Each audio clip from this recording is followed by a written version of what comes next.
And we're live. All right. Hey guys, welcome. I'm Jay Hosfeld, the lead animator at Epic Games. My name is Laurent Delayen. I am gameplay and animation programmer at Epic Games. And so what we want to do today, we want to show you animation in Unreal Engine 4. And we're kind of talking to the audience of new animators, or maybe you work at a game company where you haven't gotten into the tech at your company.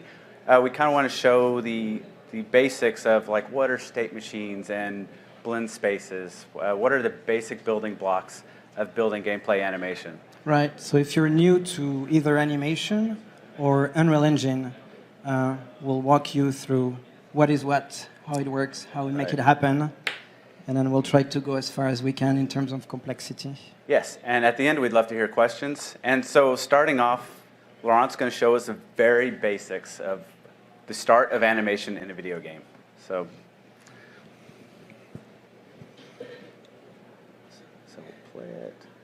Go play it. Yes, Okay. so when we start in a game, so we basically launched Unreal, and when you start, you can create a project from a template. So we picked a third-person game in C++, and we basically put a new mesh on it. That's the very basic. Unreal drops you a simple level, a simple character, and then you can start building from there. So can we see what, even without this character here, what's behind the scenes? Right, so the character that you see is just cosmetic. It's complete visuals. So we're going to turn it off because it's not what really matters in the game. What you actually control is a capsule. That's what you have in your game that you move around. And so what I've made an analogy to for animators is this is a bird cage you're controlling. This is actually what you control with your controller. And the character that's inside of it is like a mime inside the bird cage. And we're giving you the illusion that the character is what is actually running around. And there's many names for this, would you say? Like physics-driven animation or... Yeah, it's a simple kinematic motion for a capsule. So I turned on debugging to visualize what's happening when these capsules move. So when you move the gamepad, that translates into acceleration. And then acceleration is integrated into velocity, which is integrated into your position. So I'm moving with the gamepad, and you see the capsule moving in the world. So this is exactly what we control in a game. And now, when we want to do animation, and we're going to start overlaying cosmetic things on top of that motion. Yeah, and this is very simple right here. We have acceleration, movement, we have rotation, and we have jump. If Laurent hits X, the capsule gets pushed into the air, and that's physics causing that to go up. Absolutely. So we'll use the information that the game gives us to create and animate the visuals onto the capsule. So when an animator begins, this is a starting point. So I'm going to show basically exporting from Maya, because that's the very beginning. So what you're going to see throughout this talk is we're going to build up this hero. So at the very end, you're going to see her running around the game. So I captured a video here of exporting an animation of her. And so this is like a typical run cycle that you either get from mocap or keyframing. And she has a certain distance per time. That's her speed. But the thing is, like you notice, the capsule's moving on its own. So we don't want to get the translation from her, from Maya. And real fast, before I go on, I just want to talk about this rigging tool we have here. It's called the Art tool. And that comes with Unreal Engine 4. And it's very useful just to get up and running really quickly if you want to prototype a game. And it has IK, FK controls. So anyway, back to it. What we do is we take an animation like this, and we make sure she stays in place. We get rid of the forward motion, because the game is going to do that for us. Let me skip forward here a little bit. Yeah, so this is one of the characters from Paragon. So it's actually the latest hero that was released, what, a week ago? Yes, she was released a week ago. Her name's Shinbi. So yeah, we've been working on her for a while, so it made sense for us to just bring her here with us and show you. All right, so here we just exported an FBX of her run cycle. And then so if we get back to the editor, it's really simple to bring an animation in. All you have to do is you can go to File Import, or you can just simply drag and drop an animation into the scene, and it'll pull up a dialog box asking you a few things. In this case, it's FBX. We're going to tell it we do not want to bring in the geometry. We just want the animation data. So I'm going to turn off the mesh. And then it's asking us what skeleton we're going to apply this animation to. And in our demo scene, we only have 2 skeletons right here. So I'm going to click Shinbi skeleton. This is her code name we use on here. And I'm just going to simply hit import. So when I import it in, that animation that was in Maya is now here. And let me run through the animation player here. There's a few things to note. So we have a typical timeline like you would expect, same thing that carries over from Maya. We have a curve editor that you can add. And what's really great about this is you can, once you bring your animation in, you can add curves to animate things like morph targets, material parameters, or anything else you set up in what we're going to show you later, our animation blueprint. Yeah, you can drive anything, basically. You assign as many curves as you want on your timeline. So you essentially have a float value bang to your time. It could be a vector as well. And then you can do whatever you want. You can drive morph targets, but it could be some gameplay logic. It could fit into any system that we have. And then up here at the top, anim notifies. And these are also events you can fire off at any point in the animation. Things like footstep sounds, effects, and again, any logic you set up in the visual scripting blueprints that we have. So this is the very starting point as an animator. I've brought in my run cycle from Maya. And now I want to start building a character. So I'll show you what that looks like. Yeah, let's take a look at the actual character blueprint. So we'll see again our capsule. And then this is where we slot the mesh, and then the animation blueprints that we'll use. Okay. So we have to go find it into the content browser. So right here. All right. So this is our character blueprint. Mm-hmm. And the blueprint is the container of this character. We tell it what skeletal mesh to use, what animation blueprint to use. Exactly. So if you look on the left side, we can see all the components that are into this actor, and we have a little viewport as well. And the viewport will show you kind of how that actor is going to get displayed in your level. So we have the capsule component. That's the most basic. That's the one you move around, and then you start attaching things on top of it. So we have a mesh that's going to be the visual appearance, and then we have some special cameras, and then we have a character movement, and that basically is what translates your inputs into the physics of the capsule. For the mesh, so we have the details panel on the side, and so we assigned the mesh of the character and then an animation blueprint. The animation blueprint is going to be the logic for the animation. By default, when you start, you have absolutely nothing plugged into it. Yeah, so right now there's nothing driving her animation. Before this talk, we did set up some of the parameters that are going to drive her, and that can kind of warrant a whole different talk. Typically, the parameters are set up by a technical animator or one of the gameplay programmers. And in this case, we set up speed, direction, if you're accelerating, and those things are what drive her. So we plug the mesh, we plug an animation blueprint. It's empty, so it's not doing anything. And you can see we just have a character moving in a T-pose. Right. And so that's the very first step. We have all the assets in place. The character spawns in a level. And now we actually start building animation from there. Yeah, so let's pull up the state machine, right? Or let's build a state machine from scratch. So we anticipated this a little bit, and we imported a lot of animations. So we don't have to go through that import process again. And we start with the most basic, is we'll just play an idle animation.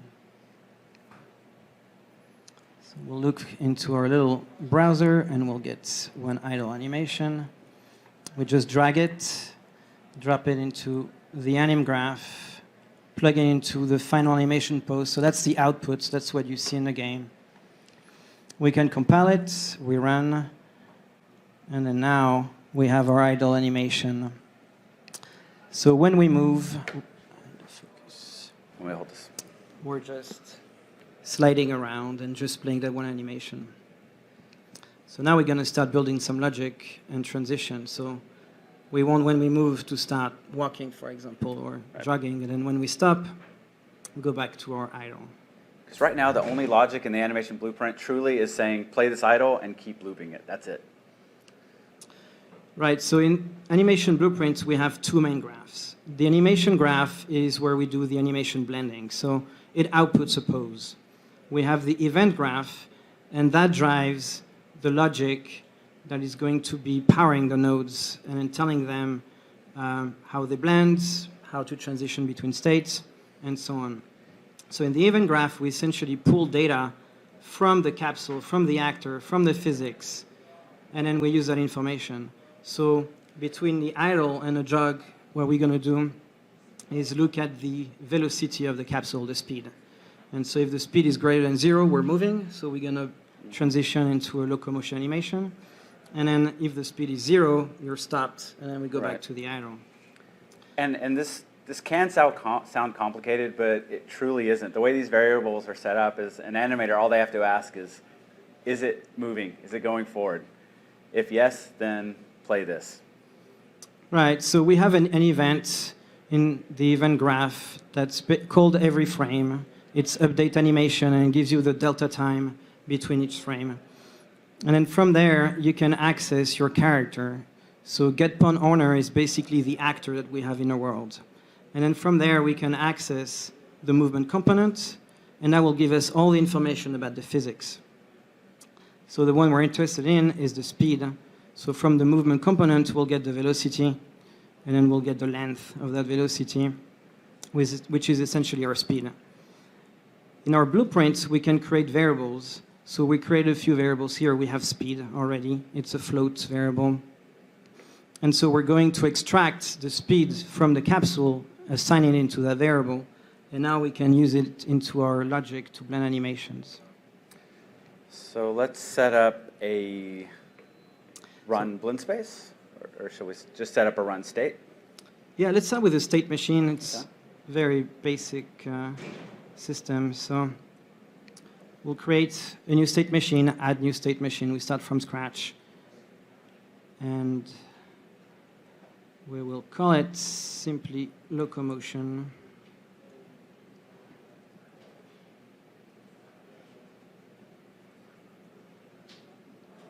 Didn't like that for some reason. Yeah, we will call it new locomotion because it's better. All right. So in state machine, we can create multiple states, and then the transition between these states.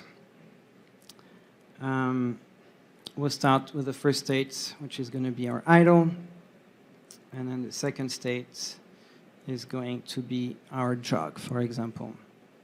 And if you're wondering why we put down an idle state when we had just had an idle playing, it's because that idle, we were just playing an animation. It wasn't truly a state. And so what we're going to do here is convert that idle animation and move that into an actual state that has definitions and rules that allow you to go in and out of that state. So I went into the idle state, plugged in the idle animation, and then the jog state, I put in a jog forward. And then when we enter the state machine, we start with an entry point. So we decide where we start in there. So the entry point will go into the idle state. And now we have to build our transition. From idle to jog, we'll say basically, if my speed is greater than 0, we'll start very simple. So we get our speed. And then we can drag off these variables, and it will give us, in a context-sensitive way, what we can do with it. So we'll just type greater. And we see float greater than float. So we'll do greater than 0. Plug it into the result of the transition logic. And then that's about it. So let's see what happens now. We have her, we're pretty sure we can get her to a run state. And let's see what happens before we even figure out any other rules. So now we run our logic. We're idle. We start to move the stick, and it doesn't work. And she didn't. Nope. Let's see what we forgot to do. Going to the So we line probably graph. need to plug it into the output pose in the Anim blueprint. Absolutely. So we have our state machine.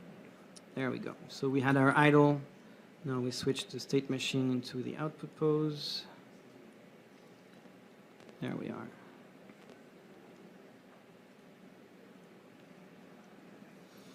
Idle, we move the stick. Here we are. And now she runs. We play the jug. But can we go back to idle? Nope. Nope. See? When we It broke. stop, we're stuck in that state. So now we need another transition to go back into our idle. So we'll do the opposite. We'll go from jug to idle. And we'll just do the opposite of that logic. So we can just copy and paste. And then we'll just negate that. So we'll do a not. And I want to be clear on this, is there's more than one ways to set up this stuff. Like, in this case, Laurent took the same thing and put a not on it, which is the opposite. You could have also said if speed equals 0, correct? And Absolutely. So now we move, and then when we release the stick, we go back to idle. So we got our very basic idle to jog. So what's the next step now? so next step, let's see, what else could we add? How about jumps? What does she look like now when she jumps? So jump is the next logical step in there. So let's think about how we're going to do this. We have a state when we're idle. Mm-hmm. When our speed is greater than 0, we go into a jog. Now we want to handle the capsule moving. And before we started talking, we did set up a variable that we're asking, is that capsule in the air? And I think that's what's going to best influence our jump. Right, so we go back to our movement component that holds all the physics information. And we can ask it if we're falling, if we're in the air, essentially. And that works for jumping or falling, actually. It's a state that you are, where gravity is applied to your movements and you're not on the ground. So we'll assign the result of that function into a Boolean value, is in the air, and then we'll use that. So basically, if you're on the ground, we'll do the idle to jog logic, and then if you're in not the in the air, air. then we'll do the jump. Right.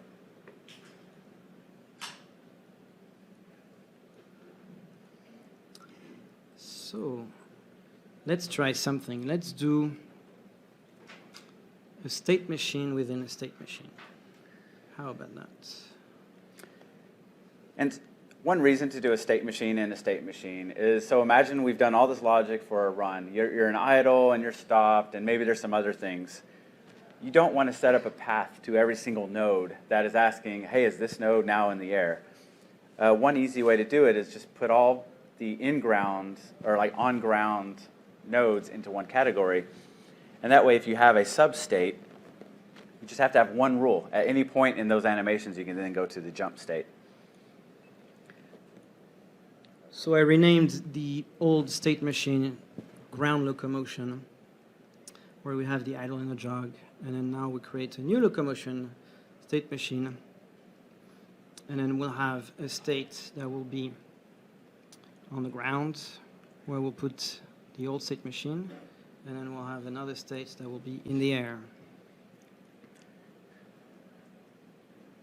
And I really can't stress enough how the way we're doing it here is one way. There are so many different ways to set this up, and it kind of comes down to organization. You know, what is best going to help you track it? What's going to help you test it? In some cases, I don't like having substates because I like seeing the flow of everything at once. But then once you want to clean up your state machine, it can get really like spiderwebby if you have too many nodes. And this is why you'd want to set up kind of avenues to kind of clean it up. Yeah, and you want to start simple, so we kind of do like the most straightforward, most direct way of doing this. Mm-hmm. And then as you need, you refactor, you add complexity. As you said, there's 1,000 ways to achieve the same thing, basically. So basically set up the logic if I'm in the air or if I'm not in the air, and that will transition between our two state machines. So on the ground, we now want to put the old state machine that we had inside of it. And now in the air, we'll basically put... Do a jump start, jump apex. We'll do a... Yeah, I guess we could do a jump start. That's fine. And we haven't pointed this out yet, but when you drag an animation into here, by default, it's going to be a looping animation. So we'll need to uncheck box any animation that you do not want looping. So say it's a jump start where you do a quick kickoff. You don't want that playing over and over. So we move, we stop. That works just the same as before. Now when we jump, we see a jump animation happening, but it's a little weird. Yeah, so she's looping. Right, Because so that part we don't want to loop. the logic that we set up is basically if we're in the air, we're going to be in that state. If we're not, we get out. When we're in that state, we play the jump start animation and we just loop it over and over. And we can see this is what we get. So we need to change our logic now to maybe do something like we play the start animation. When that animation is finished, maybe we play another animation that we hold until we land. Like a fall loop. Right. And then when we touch the ground, that's where we're going to play our impact and recovery animation. So let's do, I believe jump apex is what we want for the looping in air. Mm-hmm.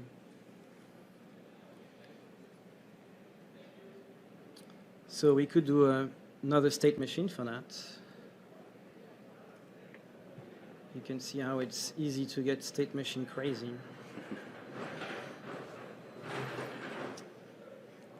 Yeah, and for this demo, we're just going to do two state machines, on ground or in air. So we created an in-air state machine, and then we'll have the first, that is the jump start. Second state will be our jumped hold. And then the third state will be the impact when we land. Right. Right.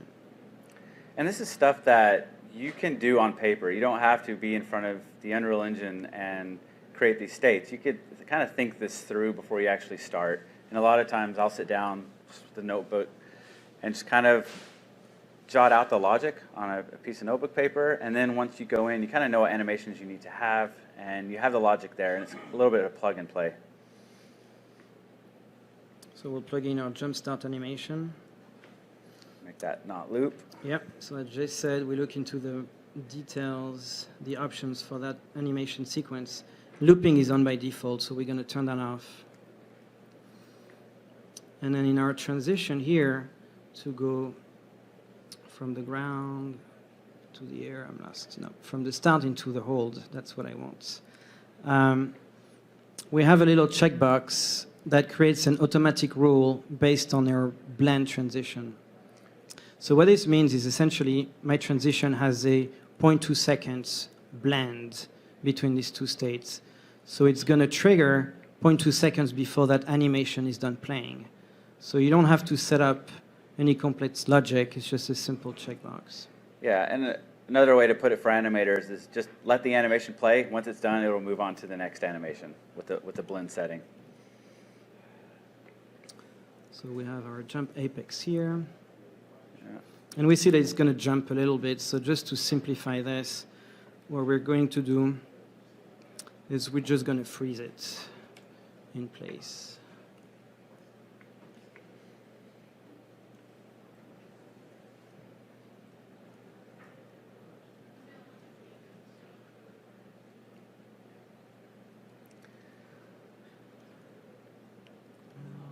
All right, so we have... Making sure everything's good. So we have the ground, idle, and the jog. In the air, we have the new in air. Jump start.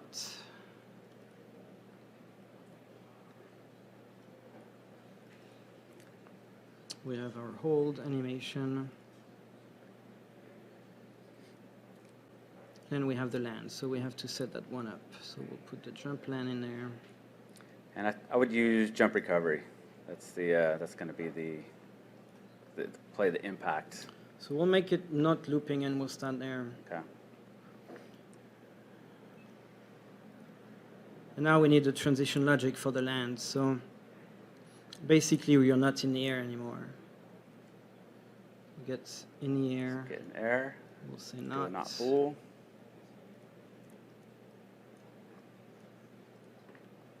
And then we'll try that.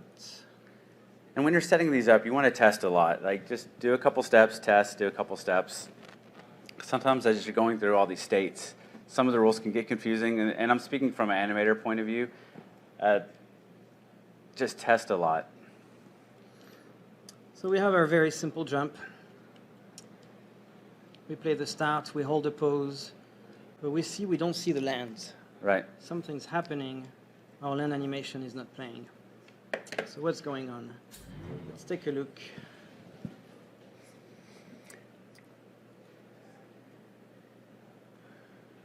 All right, so go to the land state. I think I know what it is. So if you go, Right, so if we look at our state machine, we have a simple state machine on the ground, in the air, and so that's clearly our problem. Because when you're on the ground, you go into the state machine. When you're in the air, you're in a different one. So putting the land animation into the air state machine doesn't make any sense. You'll never play that. So we need to remove this. And then basically, we'll put the transition here, basically. You go on the ground into the air, Right. and this is when you land.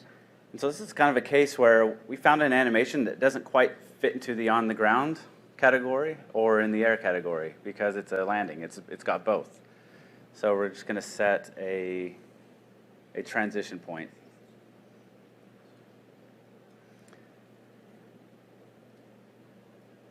And then for this one, you want to play the recovery. And let's try that one. We won't make it loop, Yeah, do not make it loop. and then we'll automatically transition into the ground state when it's done. Here we go. All right, so I think we have a character who's now idling. She runs when you move, and let's see if she jumps. We're hoping she jumps. All right, look at You that. see She the jumped, recovery. and she landed. All right. Very nice. So what happens now if I do this when I move? She's playing the recovery and sliding in place. We don't really quite have a rule yet that says, okay, you're playing the recovery, but that recovery was assuming you're standing in place. So should we do that now, or should we wait till we get to additives to show how we'd fix this? So we'll talk about additives first. Okay. Before we fix that problem, we need to understand that concept. So the idea is that we're going to try to play the recovery on top of the locomotion. And so we're going to use additive animations for that. So instead of playing regular animation that we play are full body animations, and they basically override the pose on every single bone. And the way that we set up our logic currently, we can have a maximum of about 2 animations blending with each other. That's about it. You could have more, I guess, if you go faster through the transitions, but essentially that's what we're doing. With an additive animation, we're going to be able to overlay a pose on top of another pose, essentially. So we're going to convert the recovery, the jump recovery animation, into an additive. The concept of an additive, you need a target pose and a base pose. You're additive on top of something that you've predetermined. So the recovery that we see is essentially going to be our target additive, and we need to define what it's based from. So here is an additive animation. I converted her jump recovery. And what we did over here is we basically set an additive. Every animation in Unreal has this option where you can just say it comes in as no additive by default. I'm going to go ahead and say, do we want to be local space or mesh space? Additive. Yeah, we'll get into mesh space later, but we'll start with local space. Local space is essentially blend space. So every every additive animation, I guess, is in the space of each bone. Yeah, and I think my animators, the closest analogy I can give is local space is like parent space, and we have the other option that's mesh space. That's kind of close to world space. So that's usually a good rule of thumb for animators when they're trying to figure out which one of these they want to use. So, okay, so for this, let me get back to the animation. So which base Additive? pose did you choose for So- this one? I have the option to choose any animation I want. I think for this, I'm going to go ahead and choose her jump recovery animation itself. Mm-hmm. Jump recovery additive. So I'm actually referencing a frame in the additive animation. There's a good reason for doing this, but so her last frame matches the idle pose. And so, and then I'm going to tell it to go ahead and use the last frame. So if you look at the two skeletons here, the green skeleton is what your base pose is, and everything after that is the delta, the motion Exactly. you see. So we see as we reach the end and we fully recover from that animation, we match exactly the pose. So essentially, we have an additive that does nothing there. There's no deformation going on. Okay, so what do we need to do next to get this? So now we need to play these additive recovery on top of our locomotion, on top of everything. Right. So we should, let's think about it. We'll have a new state machine with the additive that will play if Right. you're moving. It's a lot of state machines, Yeah. but we have a logic that works. Right. So let's use that. Okay. So we can do a state machine that basically says, when you jump, you don't do anything additively. But when you land, we're going to play a recovery additive on top of whatever pose comes in. Right. And whatever pose comes in is going to be the state machine that we have already set up. So if you're not moving, it will be the idle. If you're moving, it's going to be our jog. So let's do this. I feel like, in essence of time, we can just cut and paste some of the logic we've done prior than this, just to kind of speed us along here. So up here, we did this on, is it the ground locomotion? Yeah, so we set up a state machine before, and it's a good example of how differently we can set up things. Right. We're still right. using some state machines, but we've organized things a little bit differently. So if we explore this, we have the ground locomotion state machine. Right. And we have what we call cache pose. Cache pose, we're essentially taking a snapshot of that animation. And now that snapshot, we can use it anywhere else in the graph. So if you wanted to use the result of a state machine in multiple places in your graph, that's a good way of doing it. So we are evaluating the ground locomotion. So that's the idle and the run. We added transitions there, and we'll get into that later. And we take a snapshot of that. Now, if we go down below, we have a locomotion state machine. This one will include our idle jog, so it's essentially the ground state machine. Then we have the jump when you're in the air, and the jump land is our recovery additive. So Right. if we go into the idle jog state machine, we see we use the cache pose. So it's essentially a shortcut into that other state machine. We don't do anything else. And what's good about cache poses is it's a good way to just cut back on that kind of spaghetti of paths as well. So you can save one cache pose and just reuse that cache pose without having to just drive all these Yeah. curves. So we transition into the jump. And it's basically the same logic as before. And then out of the jump, we go into the jump land.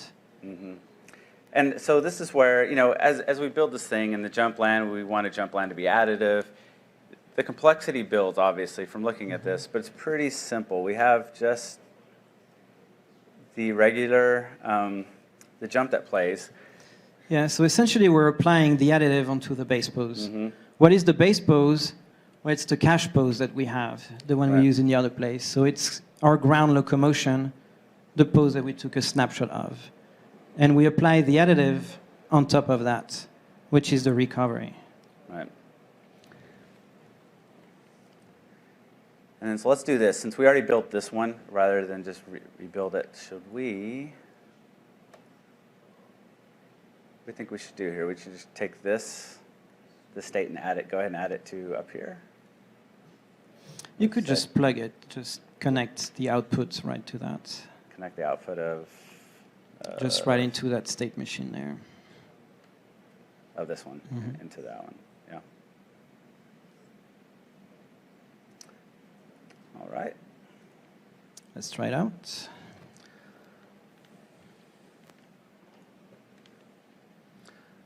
Okay, so we have her standing, jumping. So she plays recovery. So far, so good. Recovery. And now if she runs, she plays the additive on top. That's pretty nice. you see a nice recovery. And she's no longer sliding her feet on the ground. Okay. So let's look at these transitions that we added, the start and the stop. How did we do that? So I'm going to go ahead and go back to what we had, just to kind of cut us back to simplicity. So we're back to on the ground. All right, I was just told we have 5 minutes left. We're not going as fast as I thought we should. So real fast, I'm going to show you guys how you can make this thing feel even more polished. So if we were to play it... Let's just connect the state machine we finished. Right. And we'll explain everything that we did into it. Okay, let's go that way. Just to reiterate, right now we have an idle that goes straight to a run. And it's good enough for prototyping stuff, but it doesn't look terribly great. And so what we've done here is we just simply added a jog start transition, and all that is a simple animation that is just an animated start, just kind of cut from either mocap or keyframe. So it's just a one-shot animation that goes from the idle into the run. And we're basically saying right when you hit forward, go ahead and play through that. We have the same thing on the back end. We have a jog stop. So there's a little gotcha there. Is the original state machine, we use velocity, we use our speed. And we don't really want to use that there because if we look at when your speed is 0, you've already stopped. And we want to trigger the stop transition before. So instead we look at the acceleration, which is your stick input essentially. And we're saying if you release the stick, your acceleration is 0, but you're still moving, you still have speed, then you play your stop transition. So I'm going to go ahead and move this. This is kind of like a cooking show. We knew we'd be low on time. We've kind of pre-built some of this stuff here for you guys. And let me hook this in. Okay, we need to get rid of this one we were working on. All right, and let's look at some other things we built here. Right, so another thing that I see here is we added aim offsets. Yes. So we talked briefly before about mesh space additives, and aim offsets use that. Mesh space basically just means the rotation of the additive pose is going to be in the space of the mesh, the whole mesh, not bone space, not relative to its parent, but relative to the frame that we see on the screen in the corner. And so what this does is essentially when we do an aim offset where we want to aim up or aim down, it's always going to be that. Because if we use bone space, if we do a local space, for example, of an arm that's raised up, if your base animation now has the arm rotated, then up is going to be sideways because it's relative to the parent bone. Mesh space, it's always going to be up no matter what. Yeah, and so animators, all we do is we create these. How many poses do we have here? We have, aim up center, aim down center, and we simply just drag and drop these one-frame animations onto this graph. And what you could see is we've populated this with about 12 poses. Right. So we did up, down, left, up, right, down, left, up and down, right up, and so on. And so that's an aim offset. It's pretty standard stuff. If you're an animator getting into any game engine, an aim offset is a pretty standard thing. Let's look at what else we've built in here. So we created a layer to play other animations, to play montages. So montages is an interesting concept. It's a scripted animation that we can push from outside of the graph. Outside can be any gameplay logic. It could be from the level, it could be from a gameplay entity, anything, and we can basically say, this character, you will play this scripted animation. We have a little editor for these, and the simplest is just to contain a single animation, which is what we've done here.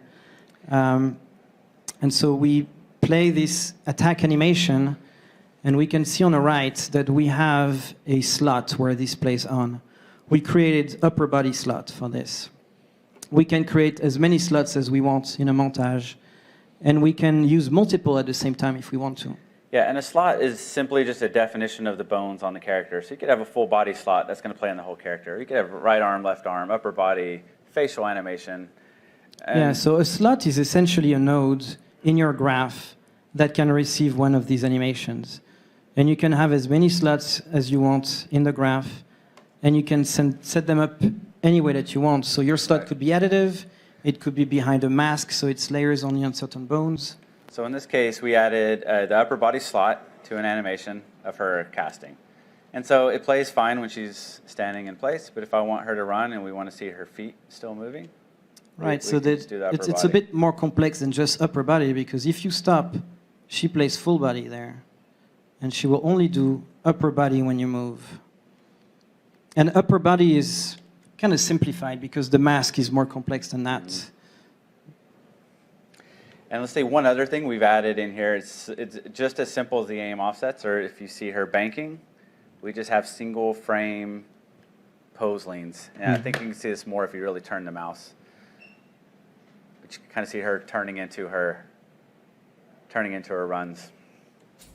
So the basic concepts here to go over, or we basically have states that and the state logics that get you from the animations.